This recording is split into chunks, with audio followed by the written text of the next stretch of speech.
Feminists are being detained, and for almost a decade, unmarried women older than 27 have been called the derogatory term "shangyu," which means leftover women. In recent years, something interesting has been happening in China. Fewer people are getting married and having kids. But why is it so? And why does it matter so much to the Chinese government? Imagine a world where the dating scene is like a never-ending game of musical chairs, but with way more guys than girls scrambling for a seat. Well, welcome to China, where there are a whopping 30 million more men than women thanks to a mix of cultural biases and old government policies. So, why are so many women in China waving goodbye to traditional notions of marriage and family life? It's not just about finding Mr. Right anymore. With economic uncertainty looming large and record-high youth unemployment rates, many educated women are saying heck no to the whole marriage and kids package. They're embracing what's been dubbed singleism, a lifestyle choice that's all about flying solo and doing your own thing. And they're not alone. Social media is buzzing with posts from women in their 30s and 40s proudly proclaiming their single status and raking in thousands of likes.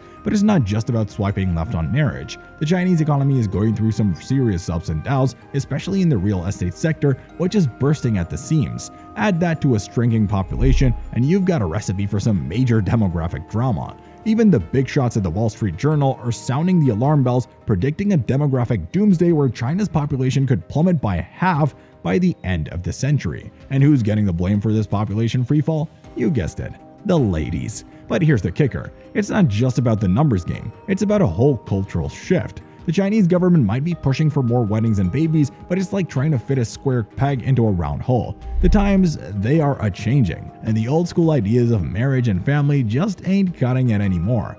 So while the government might be sweating bullets over the declining birth rates, the ladies of China are busy living their best lives, one solo adventure at a time. And hey, who needs a ring on their finger when they've got the whole world at their feet? First, let's talk about why fewer people are tying the knot. You see, in China, there's a big gender imbalance. There are way more men than women, especially in rural areas. This is because of something called the one-child policy that China had for a long time. Basically, families could only have one kid, and a lot of them wanted that kid to be a boy. So some families did things like having sex-selective abortions to make sure they had a boy. This led to a lot of extra men in China, which makes it harder for women to find a partner. But it's not just about the gender imbalance.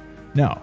There are other reasons why people, especially women, are choosing to stay single. One big reason is that the economy in China isn't doing so well. Jobs are hard to find, especially for young people, and housing is super expensive in big cities. So a lot of young people feel like they can't afford to get married and start a family. Some even live with their parents and get paid to do chores just to make ends meet. Another reason is that women are becoming more independent and focused on their careers. They see how past generations of women sacrificed their careers for the family and don't want to end up like that. Plus, with social media, they can connect with other women who feel the same way and share their experiences. So, what does all of this mean for the Chinese government? Well, for one thing, they're really worried about the country's population. With fewer people getting married and having kids, the population is shrinking, and that's a big problem for a country as big as China. The government tried to fix this by changing the one-child policy to a two-child policy and then a three-child policy, but it hasn't really worked.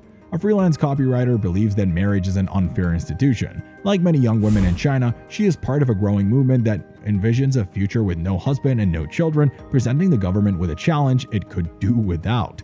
Regardless of whether individuals are extremely successful or just ordinary, women still make the biggest sacrifices at home. Many who got married in previous generations, especially women, sacrificed themselves and their career development and didn't get the happy life they were promised. Living one's own life well is difficult enough nowadays.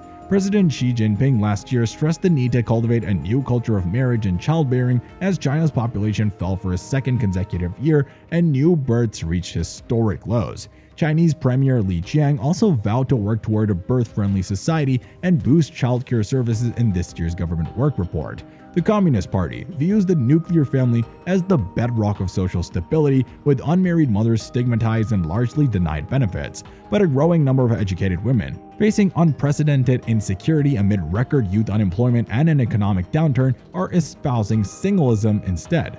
Marriage, however, is still regarded as a milestone of adulthood in China, and the proportion of adults who never marry remains low. But in another sign of its declining popularity, many Chinese are delaying tying the knot, with the average age of first marriage rising to 28.67 in 2020 from 24.89 in 2010, according to census data. In Shanghai, this figure reached 30.6 for men and 29.2 for women last year, according to city statistics. Feminist activism is basically not allowed in China, but refusing marriage and childbirth can be said to be a form of non-violent disobedience towards the patriarchal state. After decades of improving women's education levels, workforce participation, and social mobility, Chinese authorities now face a dilemma as the same group of women has become increasingly resistant to their propaganda. Long-term single lifestyles are gradually becoming more widespread in China, giving rise to online communities of mostly single women who seek solidarity from like-minded people. Posts with the hashtags "No Marriage, No Children" from female influencers, often in their 30s or 40s, on Xiaohongshu, China's Instagram, regularly gain thousands of likes. One anti-marriage forum on Douban, another social media platform, has 9,200 members, while another dedicated to singleism has 3,600 members who discuss collective retirement plans, among other topics. Many of the women interviewed cited a desire for self-exploration, disillusionment with patriarchal Chinese family dynamics, and a lack of enlightened male partners as the main factors behind their decision to stay single and childless. Gender equality also plays a role. All the women who said it was difficult to find a man who valued their autonomy and believed in equal division of household labor. There's an oversupply of highly educated women and not enough highly educated men. Decades of the one-child policy have led to 32.3 million more men than women in 2022, according to official data. College-educated women became stronger believers in advocating for their rights and status in society, while educated women in search of supportive life partners find fewer suitable men who also endorse women's rights. While not all the women interviewed identified as feminists or viewed themselves as deliberately defying the government, their actions reflect a broader trend of Chinese female empowerment expressed through personal choices. And even though some analysts believe that the number of people who remain single for life will not grow exponentially in the future, delayed marriages and falling fertility are likely to pose a threat to China's demographic goals. In the long run, women's enthusiasm for marriage and childbirth will only continue to decrease. The government also sees marriage and having kids as a way to keep society stable. They believe that families are the building blocks of society and that having strong families will make the country stronger. Plus, they need young people to support the growing number of elderly people in China. So, they're trying to encourage people to get married and have kids, even offering matchmaking events and special messages on Valentine's Day.